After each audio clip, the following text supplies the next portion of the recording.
세상에 떠도는 기묘한 괴담들. 첫 번째 이야기, 인천의 고등학교 자습실에서 실제로 겪었던 실화괴담. 2007년, 저는 인천에 위치한 한 고등학교의 3학년 학생이었습니다. 당시 저는 대학 입시를 앞두고 있었고 하루하루가 치열한 긴장의 연속이었습니다. 그런데 그 와중에도 정말 잊지 못할 소름 끼치는 경험을 한 날이 있었습니다. 저희 학교에는 특자실이라는 이름의 자율학습실이 따로 있었습니다. 학생들 사이에서는 흔히 작은 특자라고도 불렀는데, 이 공간은 단순한 자습실이 아니라 같은 목표를 가진 친구들이 모여 함께 공부하고 때로는 고민도 나누며 지냈던 작고 아늑한 공간이었습니다. 특자실은 총 두 곳이 있었는데, 하나는 넓고 최신식으로 꾸며진 공간이었고, 다른 하나는 비교적 좁고 오래된 그러나 정겨운 분위기를 지닌 작은 방이었습니다. 저는 그 작은 특자실에서 공부했습니다. 작은 만큼 서로 얼굴도 자주 마주치고 정도 더 들었으며 늦은 밤까지 남아있는 날이면 같이 컵라면을 나눠 먹기도 했습니다. 특자실은 저희가 사용한 공간이었기 때문에 관리나 청소도 전부 저희가 직접 해야 했습니다. 누군가의 지시로 억지로 하는 것이 아니라 서로 돌아가며 자발적으로 하는 분위기였기 때문에 오히려 친목을 다지는 계기가 되기도 했습니다. 그날도 평소처럼 학교에서 자율학습을 마치고 나오는 길이었습니다. 밤 10시가 막 넘어가고 있었고 학생들은 대부분 귀가한 뒤였기 때문에 학교 전체는 무서울 만큼 조용했습니다. 저는 친구와 함께 청소 당번이었습니다. 그날따라 쓰레기통이 꽉 차 있었기에 둘이 힘을 합쳐 쓰레기를 묻고는 버리러 가기로 했습니다. 사실 정해진 장소까지 내려가야 했지만 피곤하기도 했고 무엇보다 귀찮다는 이유로 4층까지만 내려가서 그 근처 교실에 버리기로 했습니다. 저희가 있던 특차실은 5층에 있었고 학교의 구조는 중앙에 긴 복도가 있고 그 양 끝으로는 짧게 꺾이는 복도가 이어지는 구조였습니다. 중앙 복도는 비교적 밝고 넓지만 양쪽 끝 복도는 조명이 어두웠고 사람이 자주 다니지 않아 항상 으스스한 기운이 감돌았습니다. 우리는 4층 왼쪽 복도로 내려가 첫 번째 교실에 쓰레기를 버리려고 했습니다. 그런데 문이 잠겨 있었기 때문에 하는 수 없이 가장 끝 교실까지 가서 쓰레기를 두고 돌아서려 했습니다. 그때였습니다. 계단으로 올라가기 위해 복도 쪽으로 방향을 돌리던 순간 제 시야 안쪽에서 뭔가 흰 것이 스르륵 벽 쪽으로 사라지는 듯한 움직임이 포착되었습니다. 순간 등줄기에 소름이 쫙 끼쳤고 저도 모르게 소리를 질렀습니다. 놀라운 건 제 옆에 있던 친구도 거의 동시에 하고 놀라며 반응한 것이었습니다. 우리는 서로를 바라보며 동시에 물었습니다. 너도 봤어? 봤어. 하얀 거. 분명히. 말이 끝나기 무섭게. 우리는 계단을 미친 듯이 뛰어올라 5층으로 향했습니다. 그 순간의 공포는 말로 다 표현할 수 없을 만큼 강렬했습니다. 아무도 없는 어두운 복도. 잠겨있는 교실들. 그리고 정체 모를 하얀 형체.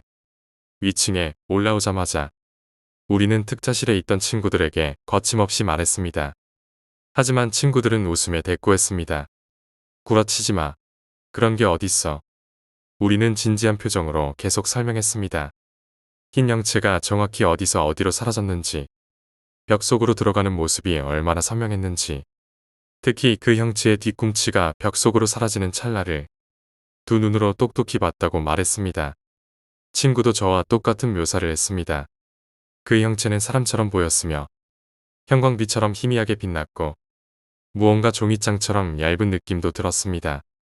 우리는 떨리는 마음을 진정시키고 혹시 착각일지도 모른다는 심정으로 다시 4층으로 내려가 보기로 했습니다. 이번에는 복도 전체를 돌아보기로 했고 그 형체가 사라졌던 교실 앞으로 가보았습니다. 하지만 복도는 적막했고 심지어 개미 한 마리조차 보이지 않았습니다. 우리는 주변을 다시 한번 훑어봤습니다. 혹시 그게 종이 조각이었나 싶어 벽 틈을 살펴보기도 했습니다. 하지만 아무것도 없었습니다. 형광등 불빛만이 텅 빈 복도를 쓸쓸하게 비추고 있었고 그날의 기묘한 공포는 제 몸속 깊은 곳까지 스며들었습니다. 그때 처음 느꼈습니다. 귀신을 본다는 건 이런 기분이구나. 단순히 무섭다는 말로는 설명이 되지 않았습니다. 온몸에 털이 곤두서고 머리카락이 뒤로 쭈뼛서는 것 같았으며 차가운 땀이 등에 흐르는 그 감각은 평생 잊을 수 없을 만큼 생생했습니다. 이 글을 쓰면서도 여전히 소름이 끼칩니다. 지금 이 순간에도 그 장면이 선명하게 떠오르며 마치 다시 그곳으로 돌아간 듯한 기분이 듭니다. 혹시라도 밤늦게 교실 청소를 하거나 혼자 복도를 지나는 일이 생긴다면 부디 주의하시기 바랍니다.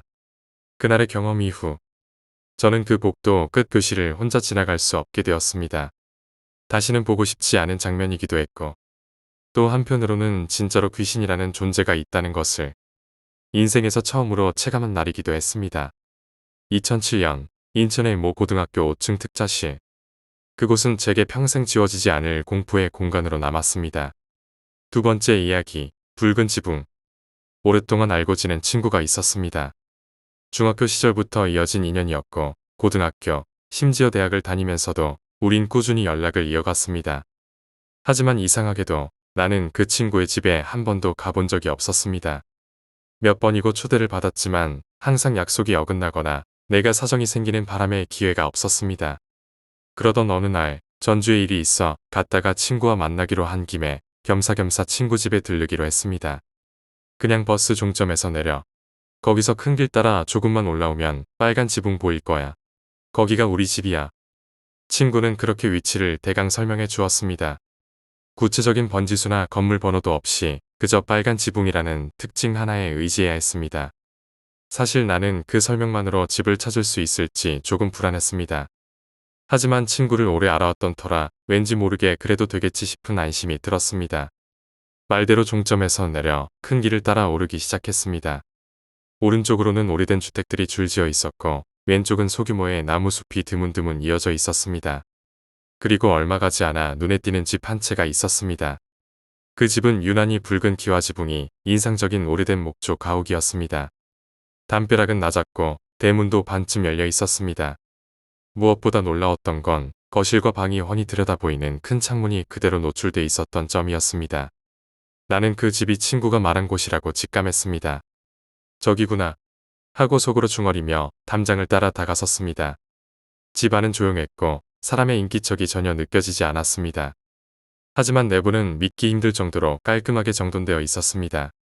마루에는 티 하나 없이 깨끗한 러그가 깔려 있었고 거실 탁자 위에는 아무런 생활 흔적도 없었습니다. 방 안도 마찬가지였습니다. 책상 위는 정돈된 문구리와 책들이 가지런히 놓여 있었고 이불은 호텔처럼 정갈하게 정리되어 있었습니다. 역시 내 친구답다. 워낙 깔끔 떠는 성격이니까. 나는 친구가 집 안에 있을 거라고 생각하고 창문 앞에서 큰 소리로 친구 이름을 불렀습니다. 야, 나 왔다. 집에 있냐? 하지만 아무런 대답도 돌아오지 않았습니다. 그 순간 어쩐지 이상하다는 느낌이 들었습니다. 내가 목소리를 꽤 크게 냈는데도 집 안에서는 아무 반응이 없었던 겁니다.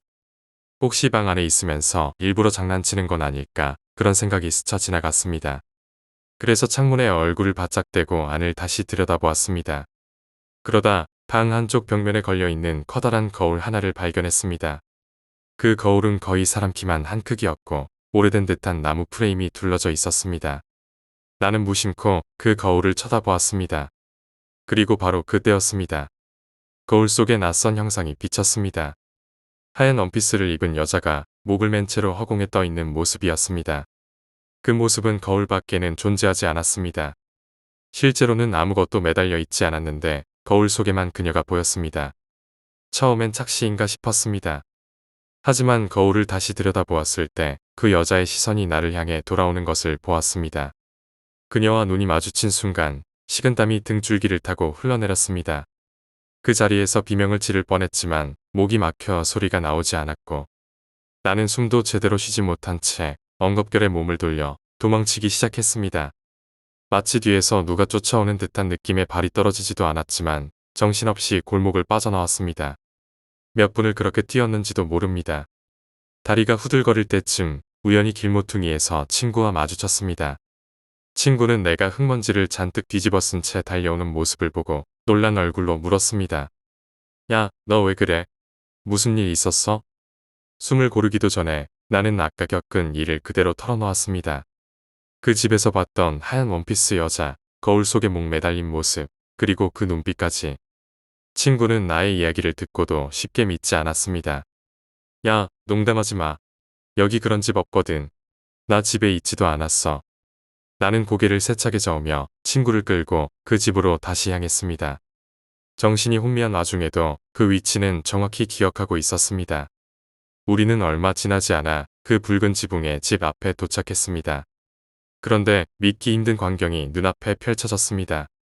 분명 조금 전까지만 해도 깔끔했던 그 집이 마치 수년째 사람이 살지 않은 폐가처럼 변해 있었습니다. 대문은 녹슬어 있었고 유리창은 먼지와 거미줄에 뒤덮여 있었습니다. 마루에는 낙엽이 쌓여 있었고 실내는 완전히 텅 비어 있었습니다. 가장 이상했던 것은 벽에 걸려 있던 그 거울이 온데간데 없이 사라져 있었다는 점이었습니다. 여기 진짜 그 집 맞아? 친구가 묻듯이 말했습니다. 나는 입을 열 수 없었습니다. 내가 본 건 환상이었을까요? 하지만 그 눈빛은 아직도 생생하게 기억나고 있었습니다. 지금도 가끔 꿈에 나타납니다. 거울 속에서 나를 똑바로 바라보던 그 하얀 원피스의 여자가. 세 번째 이야기, 인천에 번개치던. 2007년 인천의 한 주택가에서 벌어진 일입니다. 그날은 유난히 궂은 날씨였습니다. 천둥이 지축을 울리듯 울렸고 번개는 하늘을 가로질러 찢어지듯 내리쳤습니다. 비는 쉴 새 없이 내렸고 창밖을 때리는 빗소리는 마치 수백 개의 손가락이 창문을 두드리는 것처럼 들렸습니다. 저는 그날 혼자 집에 있었습니다. 부모님과 동생은 외출 중이었고 밤늦게까지 돌아오지 않았습니다. 어느새 집안은 저 혼자뿐이었습니다. 하루 종일 흐릿한 날씨 탓인지 기분이 가라앉아 있었고 주말의 끝자락이라는 생각에 괜히 짜증도 났습니다. 내일은 월요일이구나. 이 말이 머릿속에 맴도는 것만으로도 몸이 무거워졌습니다. 그날따라 왠지 모르게 감정이 예민해져 있었습니다. 작은 일에도 짜증이 치밀었고 누가 건드리기라도 했다면 그대로 폭발할 것 같았습니다. 그래서 기분을 달래기 위해 일찍 씻기로 했습니다. 화장실 불을 켜고 수건을 챙긴 뒤 샤워실로 들어갔습니다. 뜨거운 물을 틀자마자 기미 공기 중에 천천히 퍼지기 시작했습니다. 습기가 빠져나가기에 어렵게 설계된 구조라 샤워할 땐 항상 화장실 전체가 뿌연 안개에 감싸이곤 했습니다. 그때였습니다. 아무런 생각 없이 샤워를 하던 중 저는 무의식적으로 이상한 말을 내뱉고 있었습니다. 히루. 그 말을 하고 나서야 저는 스스로 놀랐습니다. 무슨 뜻인지도 모르고 왜 그런 말을 했는지도 모른 채 입 안에서 흘러나온 그 음절은 낯설고 어딘가 불길하게 느껴졌습니다. 순간 등골이 서늘해졌습니다. 기분 탓이려니 생각했지만 심장은 점점 더 빠르게 뛰기 시작했습니다. 그리고 몇 분 뒤 여전히 샤워 중이던 저는 습관처럼 유리문 쪽을 바라보았습니다. 우리 집 욕실은 한쪽 벽이 불투명 유리문으로 되어 있었는데 평소에도 샤워 중엔 그 유리문 너머로 무언가 보이는 듯한 착각이 자주 들곤 했습니다. 하지만 그날은 달랐습니다. 그곳에 분명히 뭔가가 새겨져 있었습니다. 처음에는 단순한 김의 얼룩으로 생각했습니다. 그러나 그것은 너무도 선명했습니다. 사람의 등처럼 보이는 윤곽. 그리고 등 옆에 붙어있는 4개의 손가락 같은 형상. 유리에 스쳐간 무언가가 김 위에 그대로 자국을 남긴 것 같았습니다. 얼굴은 없었고 몸의 전면도 보이지 않았습니다. 마치 등을 돌린 채 문을 밀고 들어오려는 모습처럼 보였습니다. 저는 순간적으로 몸이 굳었습니다. 그 자국은 누가 그린 것처럼 너무도 또렷했고 그 손가락은 4개뿐이었습니다. 손바닥도 손톱도 없었습니다. 그저 등과 4개의 손가락. 불쾌한 기운이 몸을 타고 올라오는 듯했습니다. 그것이 무엇이든 절대 우연처럼 느껴지지 않았습니다. 그때였습니다. 갑자기 샤워부스의 문이 텅 소리를 내며 떨어졌습니다. 진심으로 깜짝 놀란 저는 비명을 지를 뻔했습니다. 평소 우리 집 샤워부스는 단단하게 고정되어 있어 문이 떨어질 일이 전혀 없었습니다. 습기 때문이라고 하기에는 이전에도 수없이 뜨거운 물로 샤워했지만 이런 일은 한 번도 없었습니다. 부서지듯 떨어진 문과 그 순간의 정적.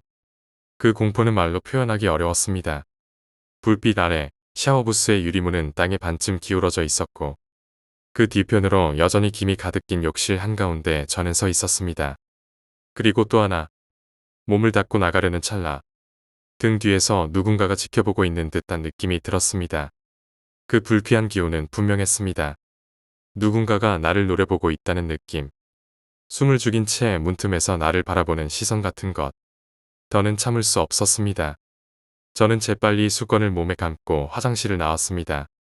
방으로 돌아온 저는 떨리는 손으로 컴퓨터를 켰습니다. 뭔가 익숙한 일상적인 소리에 정신을 붙잡고 싶었던 겁니다.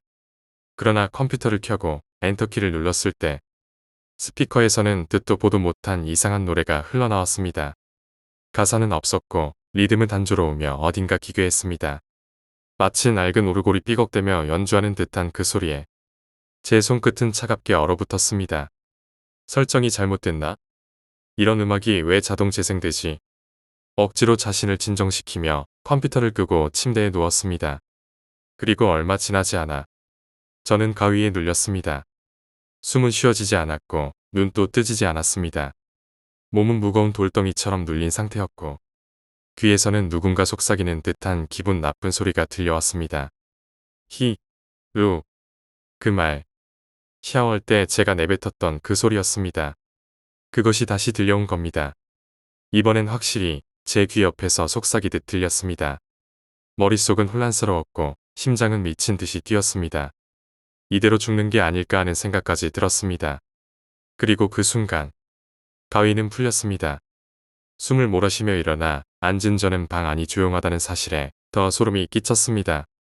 비는 여전히 내리고 있었고 창문 밖에는 빗줄기가 줄기차게 떨어지고 있었습니다. 시간은 새벽 3시를 조금 넘긴 시각. 이 시간엔 차도 다니지 않고 동네 전체가 잠든 시간입니다. 그런데 그 정적을 깨는 듯한 소리가 들렸습니다.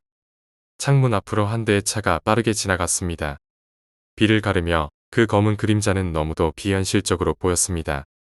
비 오는 새벽. 그 시간에 그 방향으로 달릴 이유가 없는 차량. 왜인지 그 차는 마치 제 집 앞을 일부러 지나간 것처럼 보였습니다. 그날 밤의 기억은 지금도 생생합니다. 아무 일도 아니었을지도 모릅니다. 하지만 저는 확신합니다. 그날 저는 무언가 이 세상이 아닌 것과 마주했던 것입니다. 지금도 그때의 유리문에 남은 손자국을 떠올릴 때면 차마 샤워실에 김낀 유리를 정면으로 바라보지 못하겠습니다. 어디선가 여전히 누군가의 손가락이 문 너머에서 기다리고 있을 것 같아서요. 네 번째 이야기, 서울 서대문구 연희동, 거실에 남겨진 진실. 비가 내리던 새벽, 서울 서대문구 연희동의 한 조용한 주택가에 경찰차가 멈춰 섰습니다. 밤새 들이친 비는 골목 곳곳에 고인물을 만들었고 그 위로 번진 붉은색 경광등, 불빛이 으스스한 기운을 더했습니다. 현장을 통제하던 경찰관이 조용히 문을 열어젖히자 안쪽 거실로부터 냉랭한 공기가 흘러나왔습니다. 현장은 정적에 잠겨 있었고 사건을 접수한 형사와 감식반이 조심스레 발을 들였습니다. 그들의 눈앞에 놓여 있는 것은 마치 누군가를 강하게 끌어안은 자세로 얼어붙은 두 사람의 시체였습니다. 남자는 여자를 꼭 껴안은 자세로 쓰러져 있었고 여자는 무릎을 꿇은 채 그 품 안에 안긴 채 죽어 있었습니다. 그 비현실적인 장면은 누가 보아도 동반자살처럼 보였습니다. 하지만 그 이면에 무엇이 숨겨져 있었을까요? 시체는 1층 거실 한복판에 있었습니다. 옆쪽 식탁에는 먹다 남긴 식사가 가지런히 놓여 있었고 찬물 한 잔이 아직 남아있는 유리컵이 그대로 놓여 있었습니다. 마치 방금 전까지도 두 사람이 함께 저녁을 먹고 있었다는 듯한 풍경이었습니다.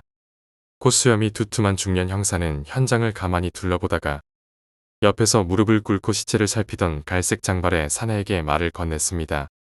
이봐, 어떻게 생각해? 이건 아무래도 동반 자살이겠지? 그 말에 갈색 머리의 사내는 고개를 갸우뚱하며 조용히 대답했습니다. 동반 자살이요? 왜 그렇게 생각하시는 겁니까? 형사는 코끝을 쓰다듬으며 입을 열었습니다.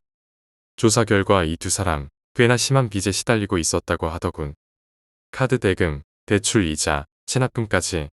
형편이 말이 아니었어. 갈색 머리의 사내는 고개를 끄덕이긴 했지만 여전히 표정은 의아한 기색을 띠고 있었습니다. 형사는 탁자에서 꺼낸 작은 병을 조심스럽게 보여주었습니다. 부엌에서 이걸 찾았어. 독극물이야. 남자는 이걸 마시고 죽은 게 확실해. 사내는 형사의 말에 눈썹을 살짝 찌푸렸습니다. 형사는 스스로의 추리가 완성되었다는 듯 양복 소매를 털어내며 말을 이었습니다. 내 생각에 남자는 여자에게 마지막 식사를 만들어줬을 거야. 그리고 여자를 껴안은 채로 독을 마시고 함께 죽은 거지. 하지만 독으로 죽은 건 남자뿐이라 하지 않으셨습니까? 그 질문에 형사는 잠시 말문이 막히더니 이내 쿡 웃으며 덧붙였습니다. 그러니까 더 슬픈 거지. 사랑하니까 여자는 죽이지 못하고 자기가 먼저 떠난 거야. 얼마나 가슴 아픈 일이야. 사내는 그 설명에 고개를 살짝 젓더니 형사를 똑바로 바라보며 조용히 말했습니다. 틀리셨습니다. 형사는 눈살을 찌푸리며 사내를 노려보았습니다. 뭐가 틀렸다는 거지? 사내는 조용히 시체 쪽으로 시선을 돌렸습니다. 크게 두 가지가 틀리셨습니다. 하나는 죽은 순서고 또 하나는 그들의 감정입니다. 형사는 눈을 좁히며 물었습니다. 죽은 순서? 자네 말은 여자가 먼저 죽었다는 건가? 사내는 고개를 저으며 조용히 대답했습니다. 아닙니다. 여자가 남자에게 독을 먹여 살해했습니다. 말이 되는 소리를 해야지. 그럼 그 여자는 누가 죽였다는 거야? 형사의 말에 사내는 시체 쪽으로 걸어가면서 손가락으로 남자를 가리켰습니다. 그 남자가 죽였습니다. 형사는 얼굴을 찡그리며 말을 쏟아냈습니다. 자네 지금 귀신 이야기라도 하겠다는 건가? 사내는 형사의 말에 아랑곳하지 않고 차분하게 설명을 이어갔습니다. 그녀는 남자를 독살한 후 시신을 옮기려 했습니다. 아마도 시체를 숨기거나 처리하려고 했겠죠. 하지만 남자의 체구는 컸고 그녀는 작았습니다. 그래서 그녀는 온 힘을 다해 남자를 등에 짊어졌고 몇 걸음도 가지 못해 무게를 견디지 못하고 쓰러졌습니다. 그 충격으로 무릎에 멍이 들었죠. 사내는 여자의 시체를 가리켰습니다. 그 말대로 여자의 무릎에는 커다란 시퍼런 멍이 뚜렷하게 남아 있었습니다. 이 시점에서 사후 경직이 시작됐습니다. 튼튼한 남자의 팔이 그녀의 목을 조르기 시작한 거죠. 그녀는 도망치려 했지만 경직된 남자의 체중은 그대로 그녀를 짓눌렀고 결국 질식사한 겁니다. 형사는 납득이 되지 않는다는 표정으로 사내를 바라봤습니다. 그건 추정일 뿐이야. 우연히 넘어져서 무릎에 멍이 들었을 수도 있고 남자가 먼저 죽은 후에 경직이 일어난 걸 수도 있잖아. 그 말에 사내는 조용히 고개를 들더니 시체 쪽으로 더 가까이 다가갔습니다. 시체를 자세히 보세요. 남자의 팔 안쪽을 보면 여자의 매니큐어 자국이 있습니다. 그리고 여자의 손톱엔 남자의 살점이 끼어 있습니다. 형사는 아무 말도 하지 못하고 시체를 바라봤습니다. 조명 아래 붉게 번진 흔적들이 형사의 눈에도 들어오기 시작했습니다. 사내는 말없이 현관 쪽으로 걸어갔고 형사는 여전히 뒤를 바라보며 서 있었습니다. 그러다 문득 그는 한 가지가 더 떠올랐습니다. 이봐, 죽은 순서 말고 또 하나 내가 틀렸다는 게 뭡니까? 그 질문에 사내는 문 앞에서 조용히 멈춰 섰습니다. 천천히 고개를 돌려 형사를 바라본 그는 어딘지 모르게 쓸쓸한 미소를 머금고 대답했습니다. 그 두 남녀는 서로 사랑하지 않았습니다. 다섯 번째 이야기, 철원 최전방에서 쌀자루 아래의 해골. 그 형은 매장에서 나와 함께 일하는 분이었습니다.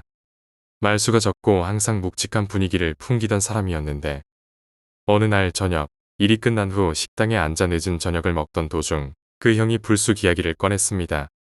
내가 군대 있을 때 진짜 기이한 일을 겪은 적이 있어. 형은 군 복무를 강원도 철원 쪽 최전방에서 했다고 했습니다. 말로만 듣던 비무장지대와 가까운 38선 인근. 북한군과 눈이 마주친다는 이야기가 심심치 않게 들려오는 그곳이었습니다. 평소에도 긴장의 끈을 놓을 수 없는 곳이었기에 모든 행동 하나하나가 조심스러웠다고 합니다. 그날도 평범한 하루였다고 했습니다. 그 형은 후임 한 명과 함께 부대 내 식량창고로 향했습니다. 목적은 단순한 재고 점검이었습니다. 군부대라는 곳 특성상 모든 물자 하나하나가 귀중한 자원이었고 그 시절엔 네임펜조차 귀에서 하나라도 잃어버리면 곤욕을 치르는 때였습니다. 형은 펜 뚜껑을 열고 작업 도중 한 상자 위에 올려두었습니다. 어두컴컴한 창고 안의 사람을 긴장시키기에 충분한 분위기였습니다.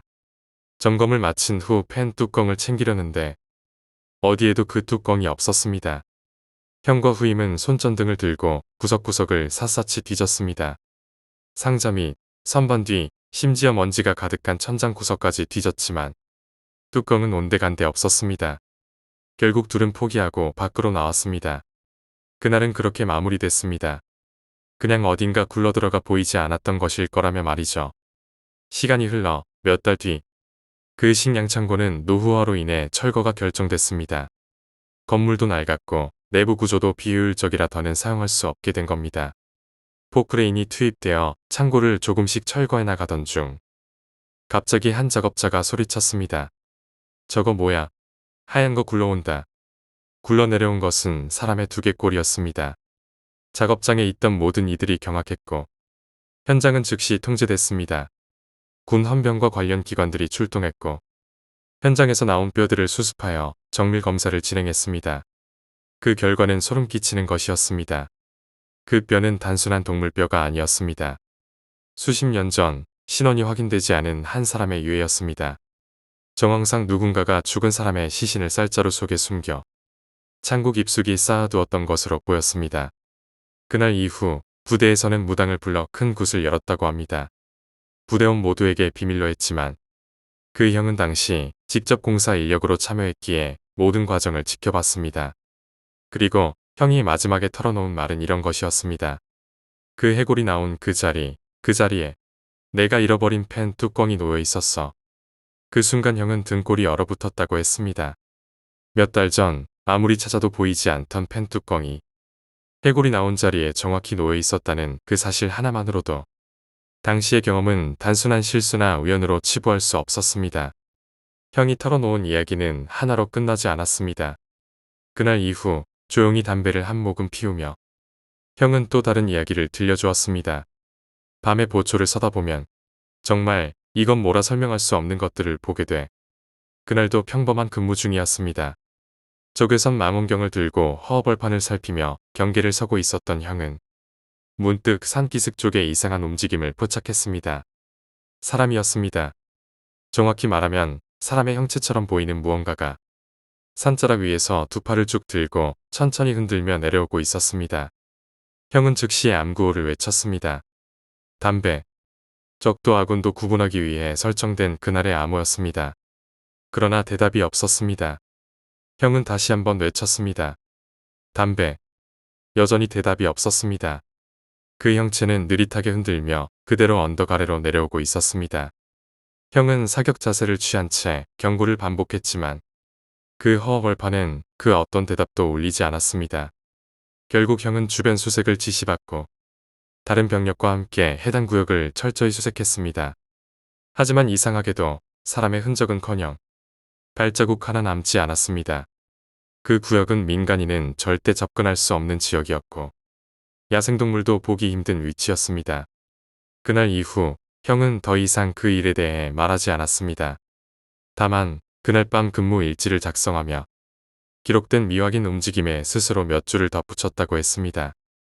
팔을 올리고 내려오던 그 형체. 정말 사람이었을까?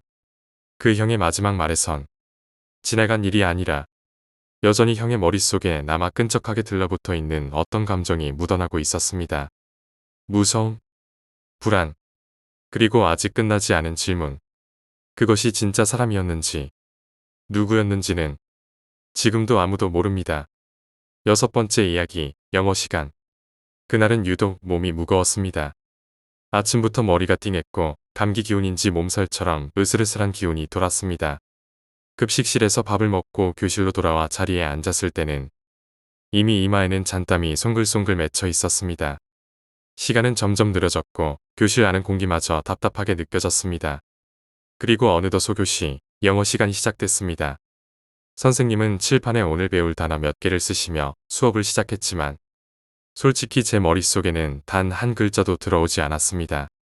책상 위에 엎드린 채 오늘만 좀 자자 는 생각뿐이었습니다.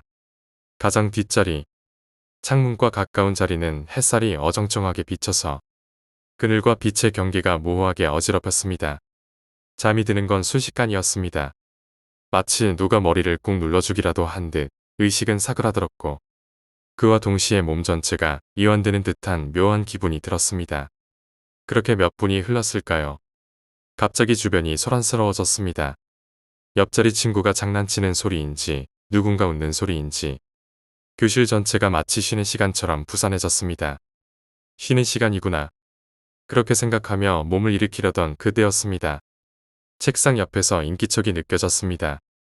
누군가가 제 옆에 와서 서 있었고 그 존재는 마치 급하게 부르는 듯한 목소리로 말했습니다. 목소리는 낯설었습니다. 친구의 목소리도 선생님의 목소리도 아니었습니다. 순간적으로 짜증이 났습니다. 너나 가라. 그렇게 말하며 고개를 들려던 순간 저는 그 자리에서 완전히 굳어버렸습니다. 목 하나, 손가락 하나 움직일 수 없었습니다. 책상에 엎드린 채 눈을 뜨지도 못한 채 전신이 마치 무언가에 단단히 묶인 것처럼 멈춰 있었던 겁니다. 그 와중에도 귀에 들려오는 소음은 점점 더 거슬렸습니다. 갑자기 주변이 조용해졌고 그 조용함은 너무나 이상할 만큼 귀를 찢는 듯한 고요함이었습니다. 정적은 바람도 종이 넘기는 소리도 숨소리조차 삼켜버렸습니다. 그 순간 귀에서 삐 하고 날카로운 고마 굴림 같은 소리가 들려왔고 책상 옆에 그 존재는 다시 한번 웃기 시작했습니다. 작고 낮은 웃음. 하지만 그 웃음은 기괴할 만큼 일정한 박자였습니다. 사람의 웃음 같지도 기계음 같지도 않은 애매하고 불쾌한 무언가였습니다. 그 존재는 여전히 옆에 서 있었습니다. 몸은 움직여지지 않았고 눈조차 뜰 수 없는 상태에서 그 존재의 기척만이 또렷하게 느껴졌습니다. 그때 저는 확신했습니다. 이건 단순한 꿈이 아니었습니다. 제 안에서는 끊임없이 깨야 한다는 외침이 울리고 있었고 하지만 그럴수록 몸은 더욱 깊은 마비로 빠져들었습니다. 그 순간 다시 한번 그 웃음소리가 들렸습니다. 너무나도 명확하고 너무나도 가깝게 마치 제 바로 옆 뺨 근처에서 들리는 듯한 거리였습니다. 저는 이대로라면 정말 숨이 막혀 죽을 수도 있겠다는 생각까지 들었습니다. 그래서 전신에 힘을 끌어모아 발가락 하나, 손가락 하나라도 움직이려 했습니다. 발가락이 움찔할 듯한 순간 갑자기 네 번째 손가락이 뭔가에 탁 눌리는 듯한 느낌이 들었습니다. 정확히 말해 손가락 끝을 누르는 어떤 외부의 힘이 느껴졌습니다. 그 순간 마치 주문이 풀리듯 온몸이 덜컥 풀리며 눈이 떠졌습니다. 교실은 정적에 휩싸여 있었습니다.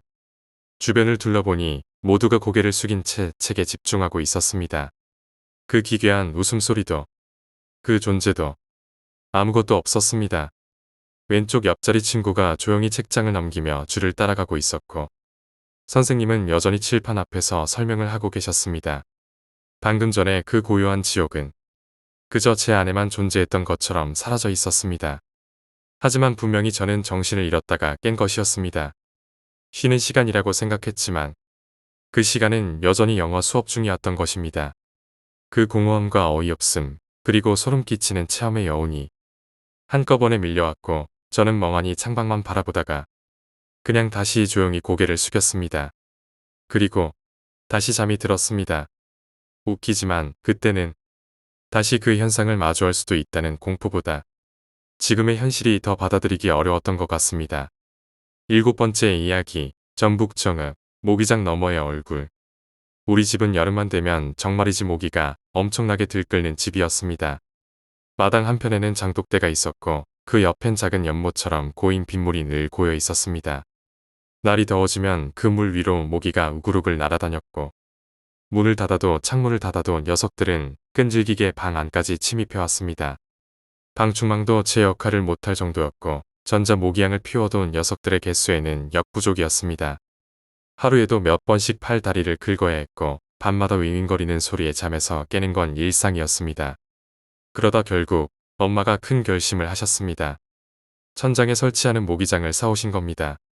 그건 보통의 간이형 모기장과는 달랐습니다.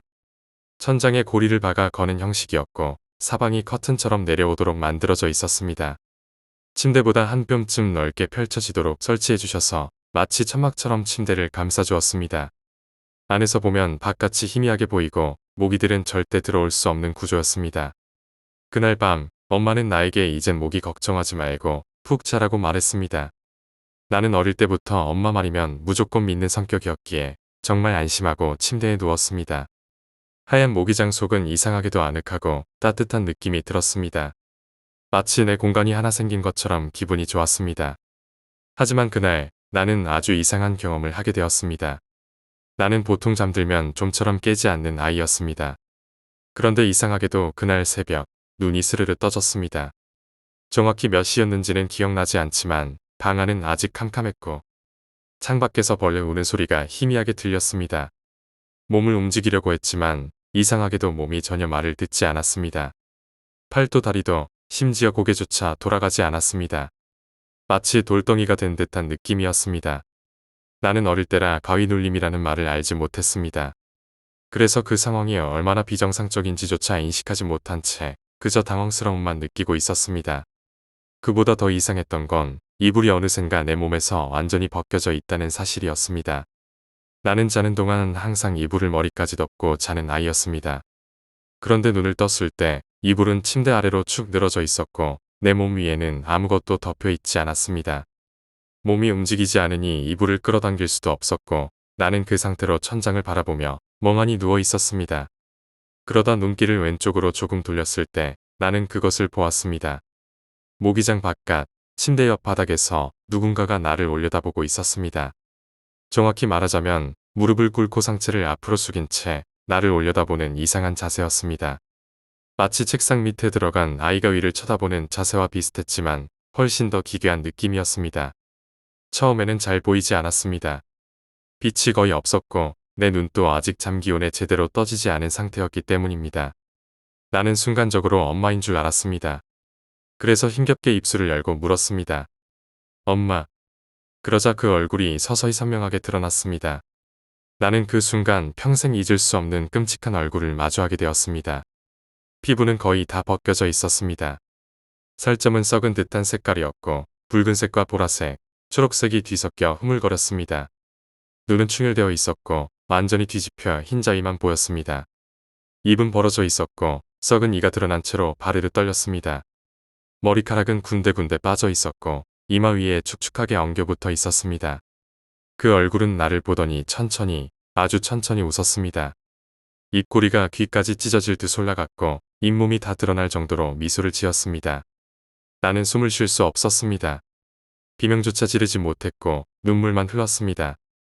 몸은 꼼짝도 하지 않았고 심장은 미친 듯이 뛰고 있었습니다. 그 얼굴은 점점 더 가까이 다가왔고 나는 그제서야 겨우 입을 벌려 소리를 질렀습니다. 그 순간 그 얼굴은 사라졌습니다. 정말로 한순간에 사라졌습니다. 하지만 방 안은 여전히 조용했고 어른들은 아무도 오지 않았습니다. 나는 계속해서 소리를 질렀습니다. 거의 울부짖다시피 외쳤고 몇 분은 그렇게 몸이 굳은 채로 눈물만 흘렸습니다. 그제서야 문이 열리며 엄마, 아빠, 할아버지, 할머니가 뛰어들어왔습니다. 나는 이불을 덮고 덜덜 떨면서도 계속해서 울었고 아무 말도 하지 못했습니다.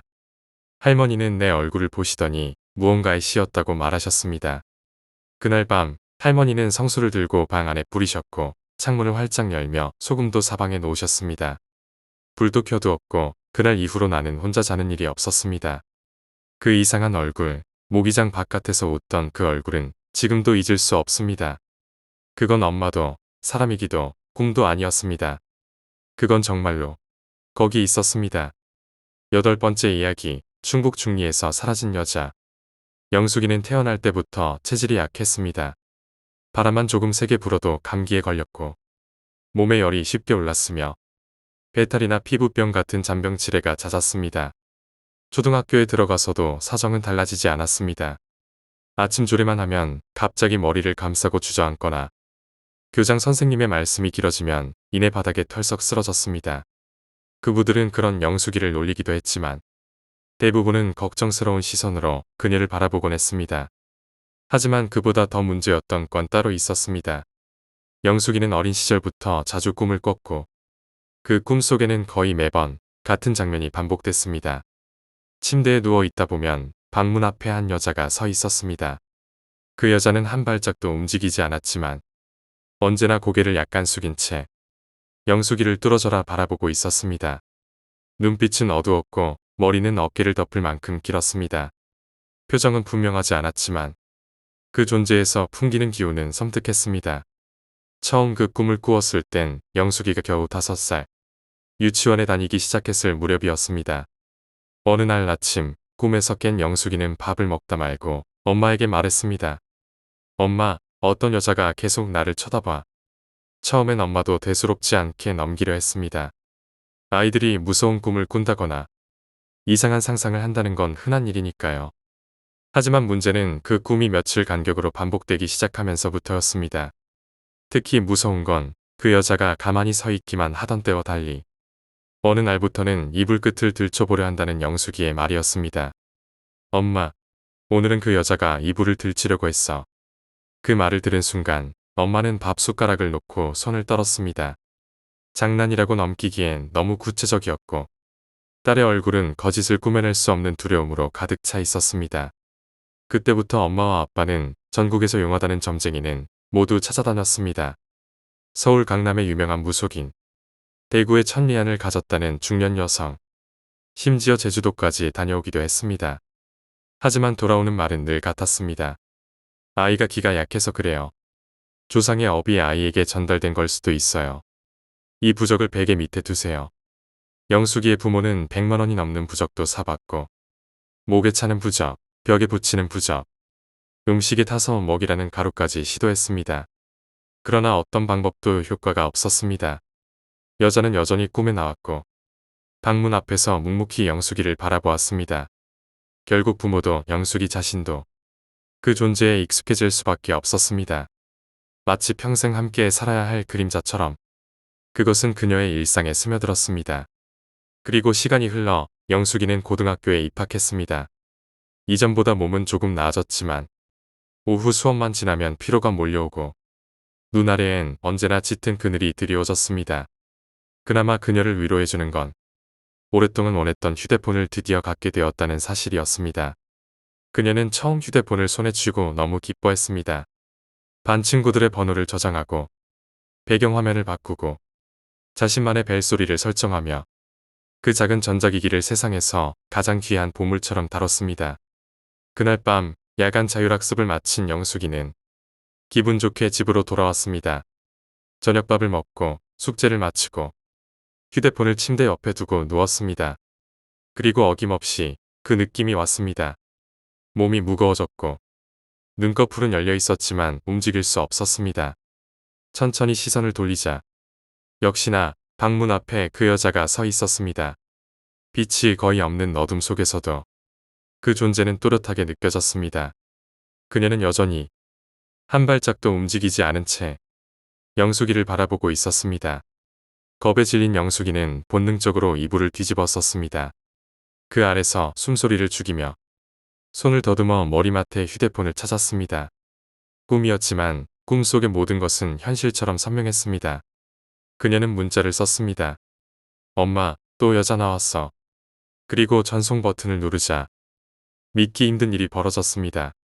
문이 열리며 정말로 엄마가 방 안으로 들어온 것입니다. 영수가 무슨 일이야? 그제야 영숙이는 깨달았습니다. 이건 꿈이 아니었습니다. 방금까지 자신이 겪은 것은 그저 또 하나의 악몽이 아니었습니다. 그 후 영숙이 가족은 이사를 결정했습니다. 부산에서 충북 중리로 이삿짐을 정리하고 새로운 집에 적응하는 데 시간이 걸렸지만 놀랍게도 그 여자는 더 이상 나타나지 않았습니다. 이사를 한 이후로 영숙이는 단 한 번도 그 여자를 꿈에서 보지 않았습니다. 그녀는 아직도 가끔 생각합니다. 그 여자는 어디까지 따라오려 했던 걸까? 그리고 중리로 이사한 뒤 왜 갑자기 사라진 걸까? 그 질문은 아직도 미스터리로 남아 있습니다. 하지만 영숙이는 알고 있습니다. 그 존재는 단지 꿈의 일부가 아니었다는 것을.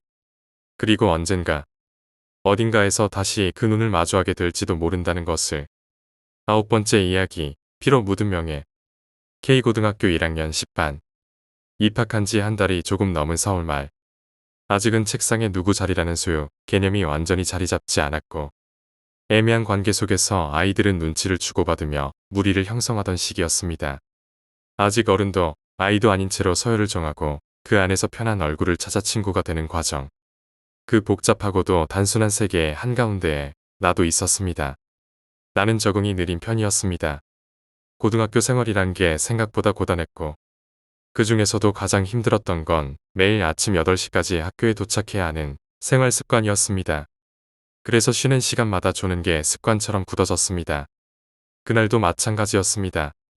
책상에 엎드려 꾸벅꾸벅 졸고 있는데 귓가에 웅성이는 소리가 들려왔습니다.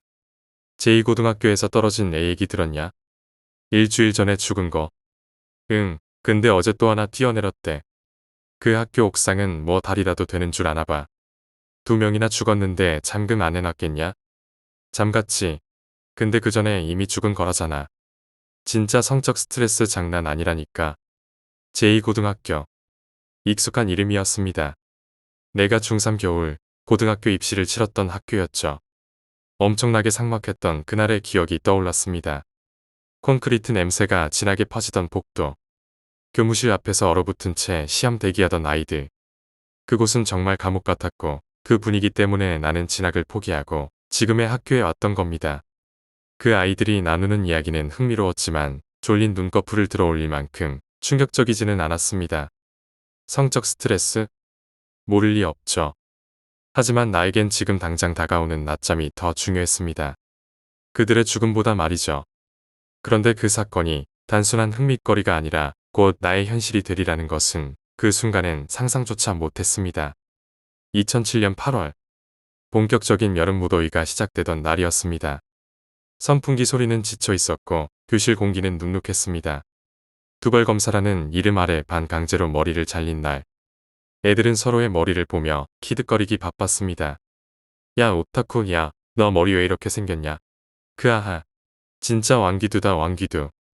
머리를 자른 아이를 향해 누군가가 손가락질하며 웃었습니다.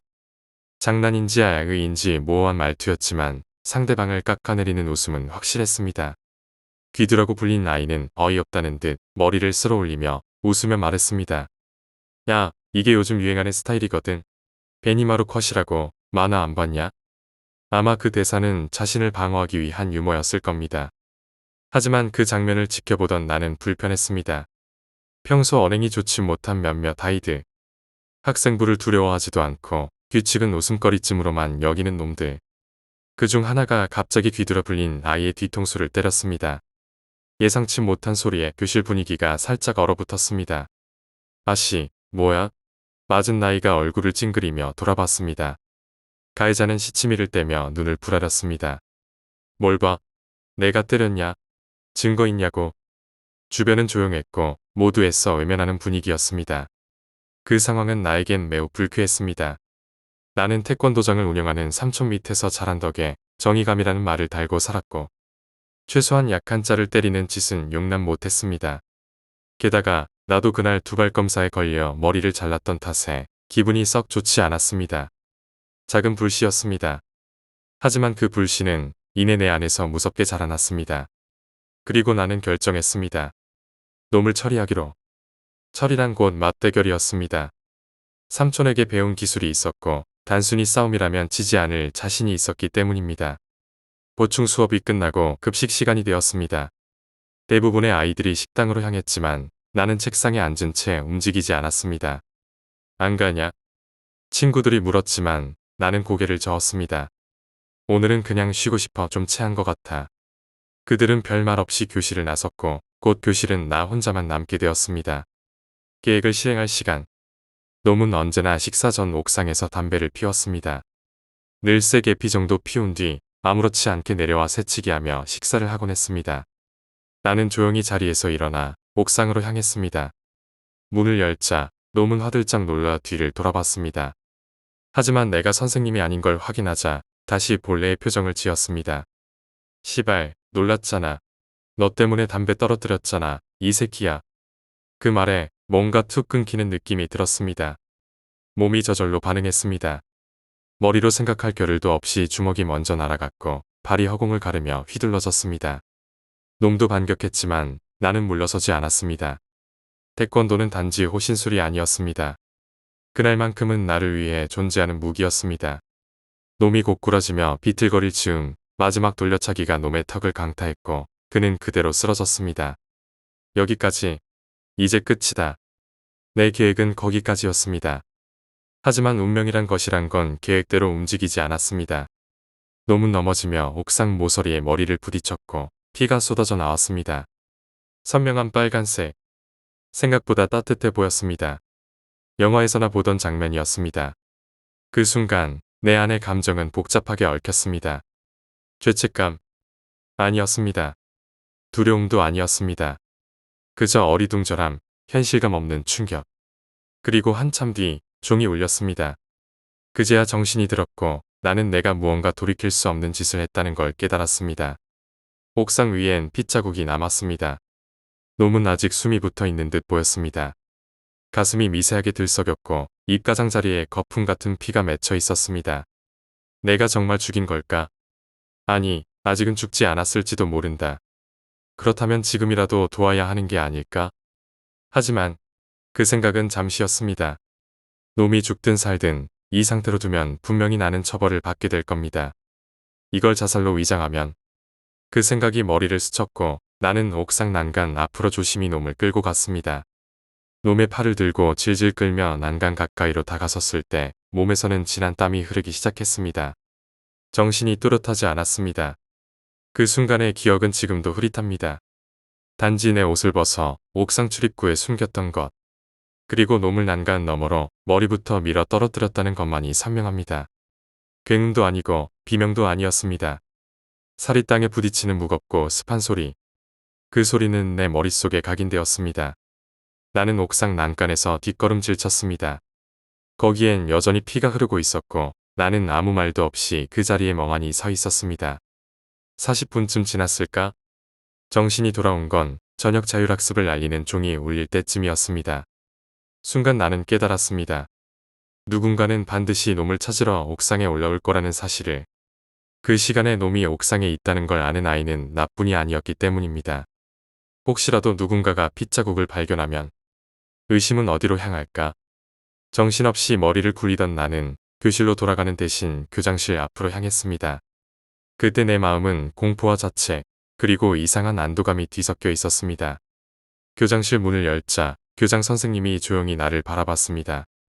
수업 시작했는데 학생 안 들어가나요?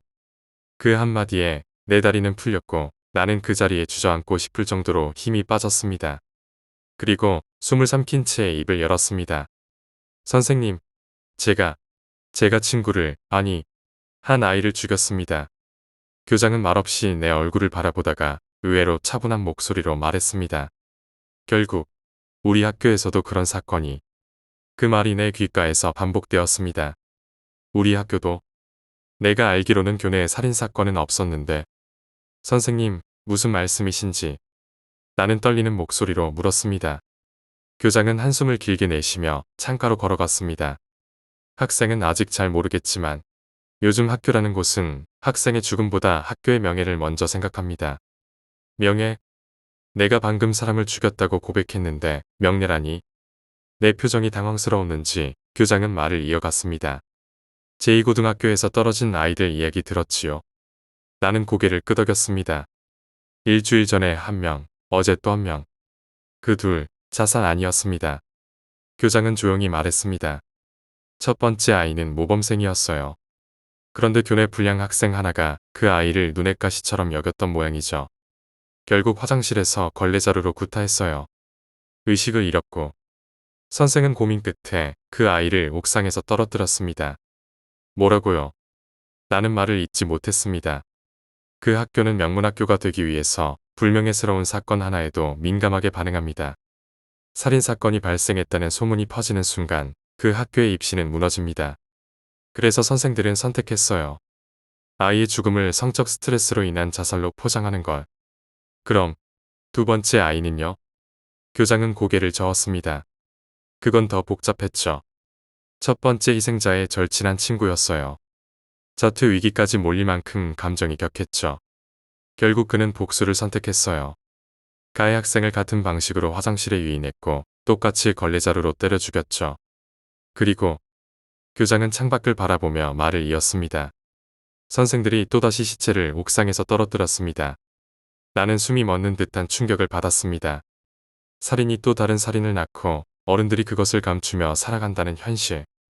그래서요, 학생 자네가 오늘 한 행동도 결국 그들과 같은 겁니다. 교장의 말에 나는 순간 정신이 아득해졌습니다. 나는 쓰레기를 없앤 것뿐이라고 생각했는데 그게 아니라 또 하나의 살인을 이어간 것이었나? 그럼 저는요? 전 이제 어떻게 되는 거죠? 나는 간신히 입을 열었습니다. 교장은 미소를 지으며 말했다. 괜찮습니다. 제2고도 묻었는데 우리도 묻을 수 있어요. 핏자국이 있다고 했죠? 김 선생을 시켜 말끔히 처리하겠습니다. 나는 아무 말도 할 수 없었습니다. 그 인자한 표정, 평소 존경받던 교장이 맞나 싶을 정도로 소름이 끼쳤습니다. 내일 그 아이의 죽음이 회자될 거예요. 질문이 들어오면 이렇게 말하세요. 성적 때문에 많이 고민하던 것 같아요. 그것만 기억하면 됩니다. 그날 밤 나는 돌아오는 길에 몇 번이나 구토를 했습니다. 그리고도 아무 일도 없던 듯이 학교에 나갔습니다. 그 아이의 자리는 비어 있었고 교실은 어딘가 조용했습니다. 누군가가 물었습니다. 그 녀석 요즘 많이 힘들었나 봐. 나는 고개를 끄덕이며 대답했습니다. 응, 많이 고민했던 것 같아. 그 사건 이후 학교는 무서울 정도로 조용해졌습니다. 사건의 당사자가 사라졌고 죽음에 대한 이야기마저 금기처럼 다뤄졌습니다. 교장은 전교생을 모아 조용히 말했습니다. 친구 한 명이 안타깝게도 스스로 생을 마감했습니다. 성적에 대한 압박과 심리적 부담이 컸던 것으로 보입니다.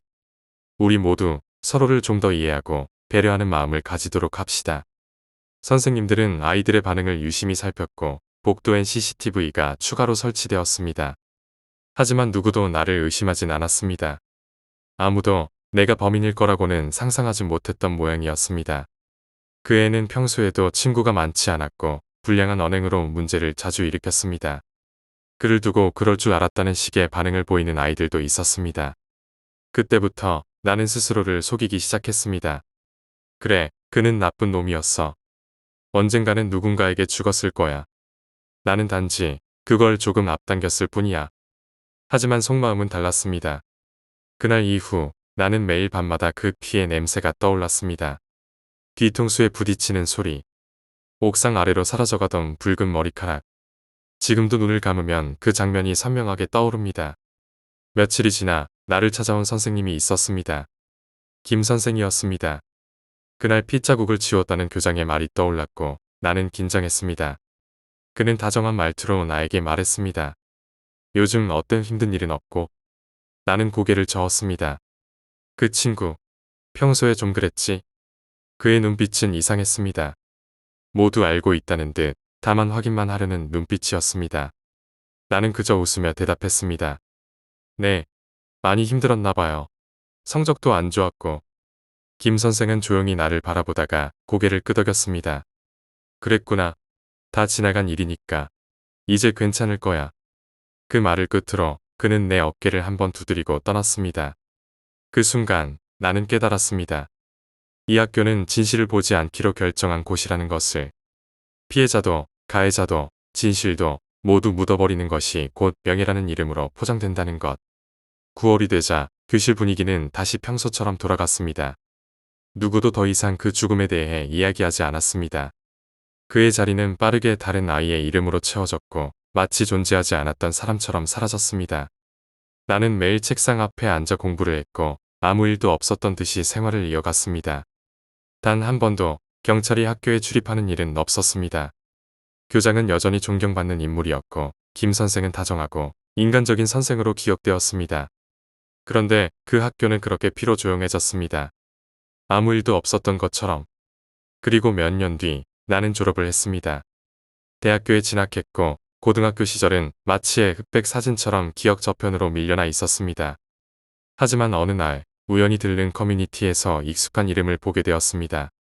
K고등학교 학생 사망사건 은폐 의혹. 그 글은 오래된 루머처럼 퍼지고 있었지만 결정적인 증거는 없었습니다. 글의 말미엔 이런 문장이 있었습니다. 성적 스트레스로 인한 자살 정말 그것뿐일까요? 나는 모니터를 멍하니 바라보았습니다. 그날의 교장, 김 선생, 그리고 옥상의 붉은 피. 잊었다고 생각했던 기억들이 파도처럼 밀려왔습니다. 나는 창을 닫고 조용히 일어났습니다. 그리고 문득 옥상에서 불어오던 그 여름의 바람이 떠올랐습니다. 비릿했고 뜨거웠으며 무엇보다도 무서웠습니다. 내가 만든 진실. 그리고 모두가 함께 눈 감은 진실. 지금도 그 바람은 내 귀에 속삭이고 있는 듯합니다. 괜찮아. 다들 그렇게 살고 있어. 하지만 나는 알고 있었습니다. 그 말이 가장 무서운 거짓이라는 것을.